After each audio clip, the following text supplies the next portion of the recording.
I really hope everyone is doing as well as is possible right now.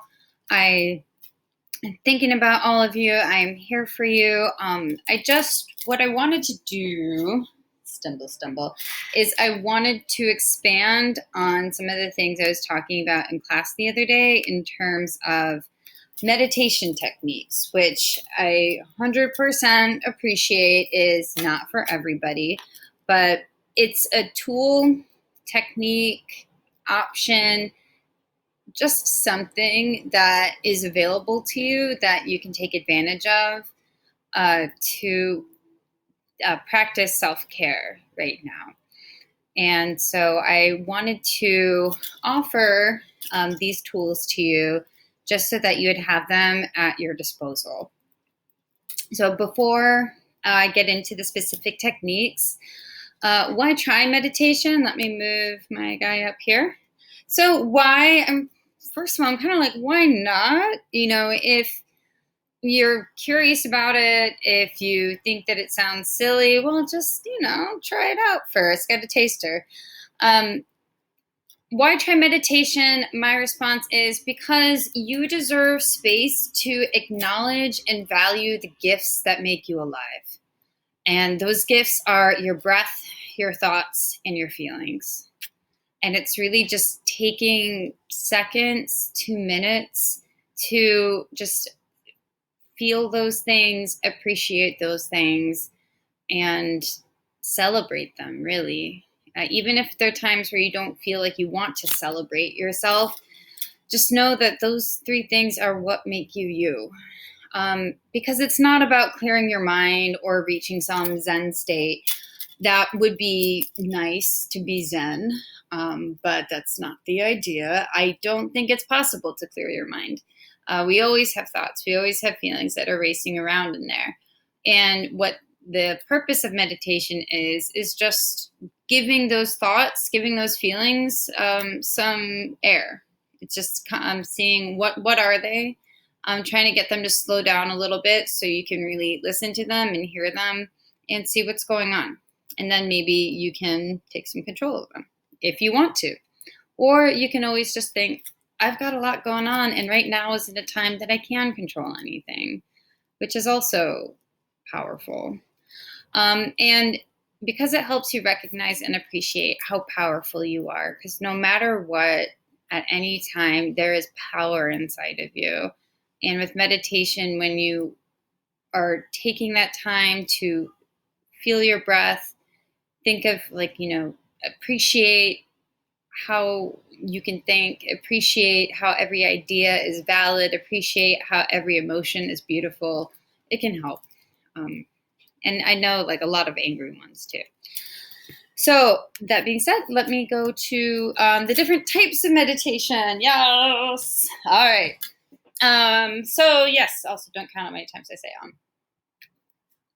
the first type of meditation that I would like to share with you is Brifwa. So you can say everything you want. Brifwa. It basically means relax and breathe. So what you're going to do is get in a comfortable position anywhere you want. So maybe you're in a chair, maybe you're laying on your bed, maybe you're sitting on the floor. If you sit on the floor, maybe grab a cushion, something like that. But you want to be comfortable. Okay, and when the idea in the image here, it shows sit up straight. When you sit up straight, you're allowing yourself to take in more air because your diaphragm is going to be located about here. And when you breathe in, it expands like a balloon. And so if you sit up straight, you're giving your diaphragm space to expand. And then when you exhale, it goes in like that. So if you don't sit up straight, no one's going to judge you for it, but that's the idea. So you sit up straight, close your eyes, or leave them just slightly open. The idea is to relax your eyelids and breathe naturally. And as you're breathing, just feel the air go in through your nose and out through your mouth. Or if you want to build some heat in yourself, breathe in through your nose and out through your nose. Okay. And as you do that, start to relax. And by relax, it means just physically relax. Relax your shoulders.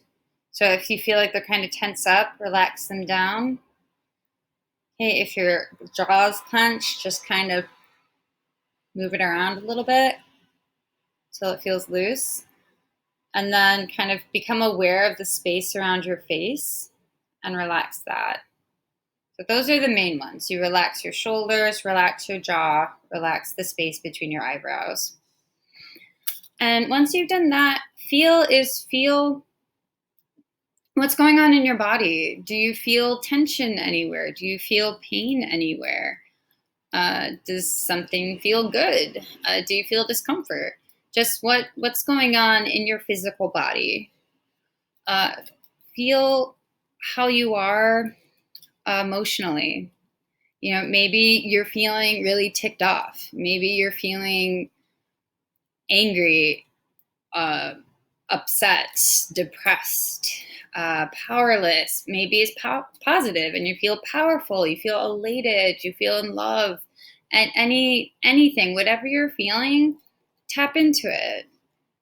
And once you tap into that, just kind of watch how your breath and how your body respond to that.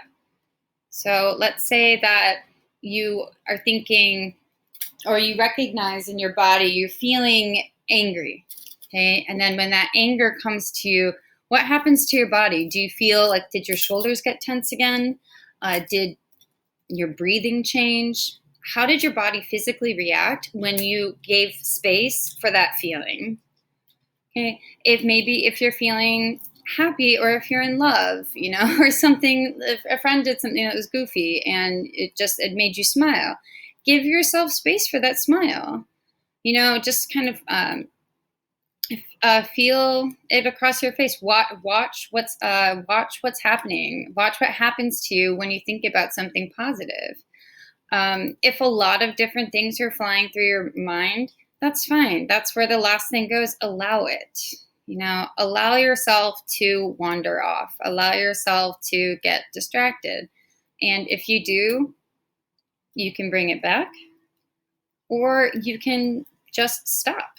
There's no minimum or maximum on this. Minimum, roughly, if I had to throw one out there, would be I'd try 30 seconds.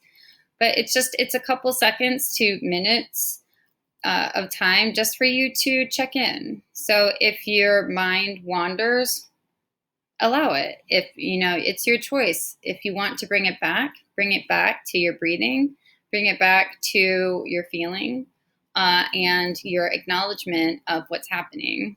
And if that ain't doing it, stop. And no matter what, you just spent a couple minutes on yourself, valuing your feelings, valuing your ideas, and recognizing how your body physically responds to these things. All right, so next one is mantra. And so I have these guys, so I just fiddle with them. Mantra japa basically means repeating a mantra over and over again. And so you want to create a mantra, which is just a personal word, or it's a phrase that gives you power. So the key thing is that it needs to be positive. So nothing that can spin negative in any way, because that is sad. Don't do that. All right. So, and with that, you repeat your mantra at least 10 times. And I put 10 because I was thinking 10 fingers. And you want to say it to yourself a couple times. I would say a true minimum would be 3, but more than once. Because generally it's going to be the first time you don't believe it. The second time you feel weird, but you know, you're starting to lean into it a little bit. And the third time, I feel like you actually hear it.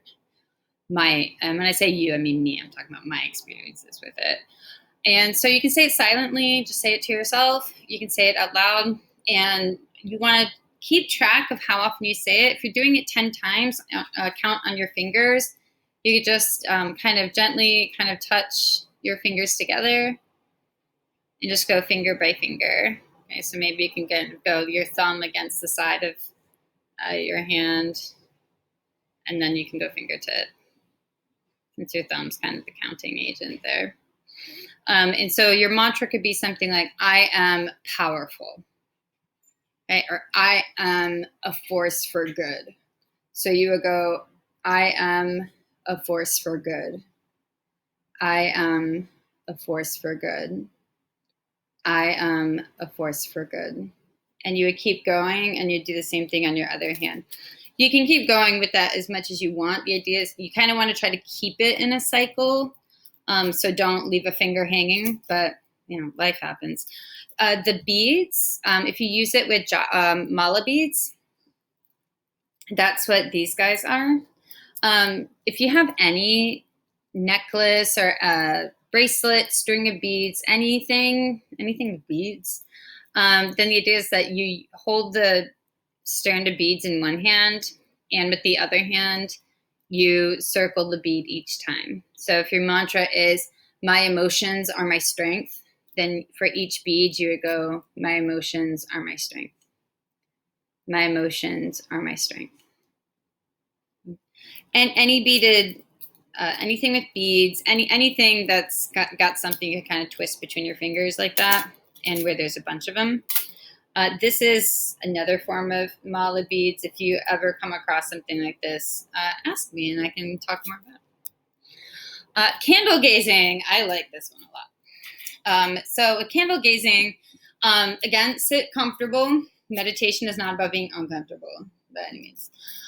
Sit in a comfortable position. Breathe. Simple enough. And then you're going to softly gaze at a flame. So your options are straightforward. So if you have a candle at home, by all means, you can watch a video of a candle, which I have hyperlinked in the PowerPoint. But if you just YouTube search candle, something will come up. Or you can just watch the GIF in this PowerPoint, really. And as you're watching, just kind of watch the flame. That's it. So with it, like for me, with sometimes if I have racing thoughts, I like watching the candle flame because it's one of those things where nothing's happening, but everything's happening. And I just sort of get hypnotized watching it. So I'm watching the GIF right now. And as you look at it, things that you can think of that, I offer you to think about with fire is you can think about how fire is creation and destruction. It's purification, it's cleansing, but it can also be marring, meaning it can also, leave like kind of make something dirty or hurt something. It can heal. It can hurt. Fire is passion. Fire is love. Fire is rage. It's all of these things. It's peaceful and it's threatening. It captures all of this thing, all of these ideas. And when you see that in a single flame, if you want to think of that, you can. If you want, you can think of the fact that you have a fire inside of you. And so at all times, you are all of these things. And so it doesn't mean that any of those feelings, any of those powers, anything that you do isn't valid. It means that it's what makes you powerful. So that's an intention. Otherwise, it's just kind of hypnotic looking at the flame. And sometimes if you have a scented candle, it can smell nice too.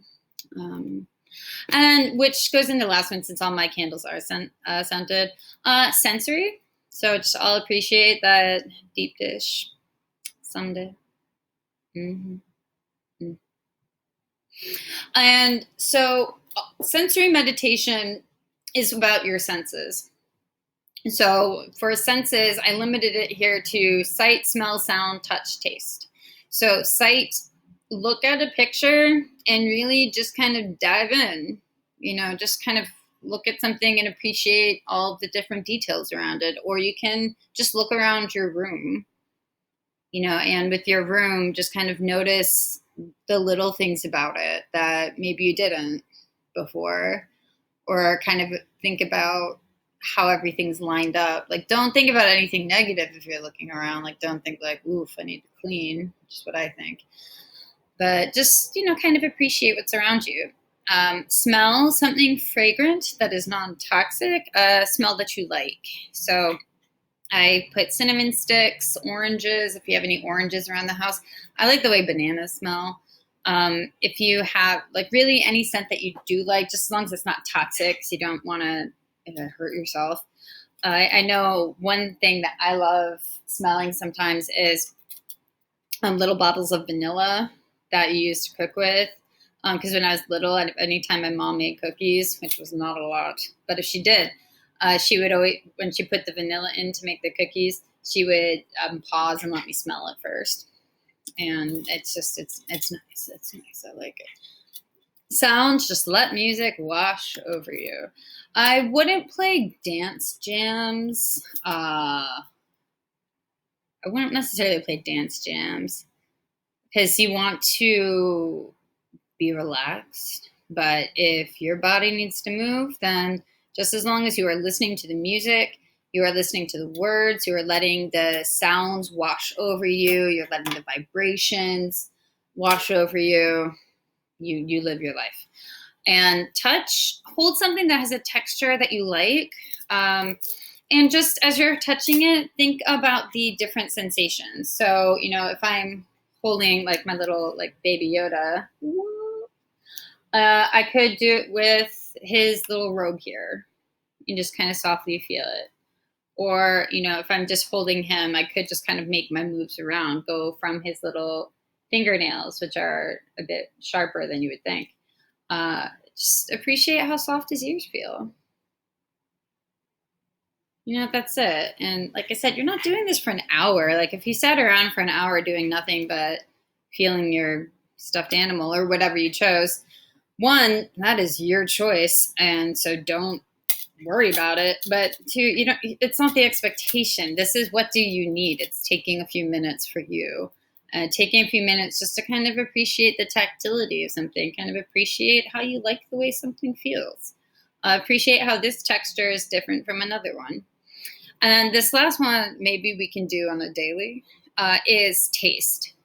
So we eat a lot. We should be eating all the time. And for a sensory meditation involving taste, you're just slowing it down a little bit, and you're really just kind of appreciating the food and taking inventory of the different tastes and sensations as you go.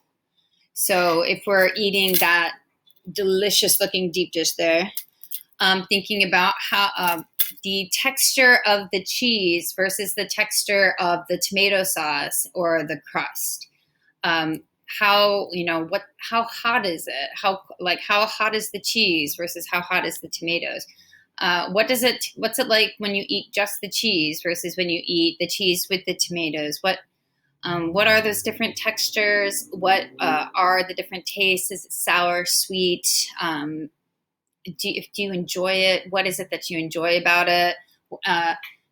If something tastes good, what is it about it that you like? Is it because it's crunchy, it's soft, it's ooey gooey, it's savory, it's salty? What is it about it?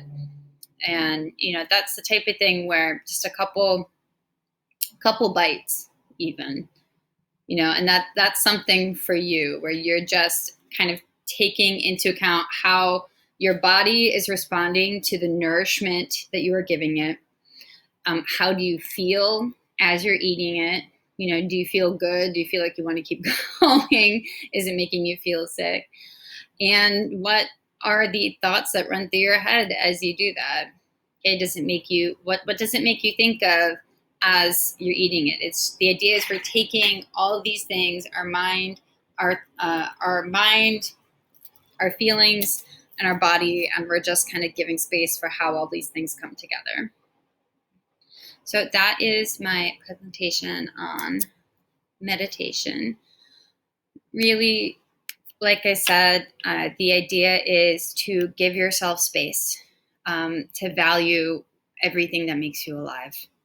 And you are, like, if you are breathing, if you are feeling, if your mind is racing, that just means that you have all these gifts. And how is it that you're going to give them space? And how is it that you want to use them? Don't shut anything out. just give everything its own time on the stage. Okay, so thank you for watching this. If you watch the whole thing, I appreciate all of you so much. Reach out to me if you have any questions about meditation. I know I'm a history teacher, but I'm also a yoga teacher, so I'm here for you. I just want to provide you with any tools I can. So have a wonderful day. Mizzy.